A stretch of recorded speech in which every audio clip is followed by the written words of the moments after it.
Hi అండి. ఈరోజు వీడియోలో బ్యాచిలర్స్, బిగినర్స్ ఈజీగా చేసుకునేలాగా చాలా సింపుల్‌గా మటన్ కర్రీ తయారీ విధానం ఎలా అని చూద్దాం. ఇంక దానికోసం అయితే కుక్కర్ పెట్టి ఆయిల్ వేస్తున్నానండి. లవంగాలు, యాలిక, సోంపు, దాల్చిన చెక్క, బిర్యానీ ఆకు, ఉల్లిపాయ, పచ్చిమిర్చి, కరివేపాకు, కొంచెం ఉప్పు, పసుపు వేసి ఉల్లిపాయ ముక్కలు బాగా ఫ్రై చేయాలి. ఉల్లిపాయ ముక్కలు వేగుతున్నప్పుడే అల్లం వెల్లుల్లి పేస్ట్ వేసి అది కూడా వేగిన తర్వాత 1/4 కిలో మటన్ వేస్తున్నాను. కొంచెంగా సాల్ట్ వేసి బాగా కలుపుతూ ఫ్రై చేయాలన్నమాట. మటన్లోంచి వాటర్ బయటకు వచ్చిన తర్వాత కారం, ధనియాల పొడి, garam masala, Kashmir red chilli powder, ఒక టమాటోని మెత్తగా ప్యూరీ చేసి వేసి బాగా కలపాలి. ఈ విధంగా ఆయిల్ సపరేట్ అవుతున్నప్పుడు వాటర్ వేసి మూత పెట్టి తక్కువ మంటలో ఒక 2 విజిల్స్ రానివ్వండి. ఈరోజు నేను ఈ మటన్ కర్రీ తయారు చేసిన ప్రెషర్ కుక్కర్ వచ్చేసి ద ఇండస్ వ్యాలీ అనే వెబ్సైట్ నుంచి తీసుకున్నానండి. ద ఇండస్ వ్యాలీలో ప్రొడక్ట్లన్నీ చాలా బాగుంటాయన్నమాట.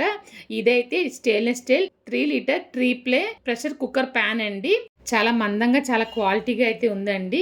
ద ఇండస్ వ్యాలీలో మీరు ఏ ప్రొడక్ట్లు తీసుకున్నా కృపాట్ వల్ల అని చెప్పేసి నా కూపెన్ కోడ్ ఉపయోగించారంటే కనుక వాళ్ళు ఇచ్చే డిస్కౌంట్తో పాటు ఎక్స్ట్రా 12% డిస్కౌంట్ ప్రతి కుక్వేర్ పైన ఉంటుందండి. స్క్రీన్ పైన కూపన్ నెంబర్ మెన్షన్ చేశాను చూడండి. ఇంక విజిల్ వచ్చిన తర్వాత ప్రెషర్ అంతా పోయిన తర్వాత మూత తీస్తున్నానండి. త్వరగానే కుక్ అయిపోతుంది అనమాట ఈ కుక్కర్లోను. 2 విజిల్స్కే మటన్ అనేది చాలా పర్ఫెక్ట్గా అయితే ఉడికిపోతుంది. మూత తీసిన తర్వాత కొంచెంగా మటన్ మసాలా, పెప్పర్ పౌడర్ వేసి కొత్తిమీర వేసి కలిపి దించారంటే చాలా సింపుల్గా మటన్ కర్రీ తయారైపోతుంది.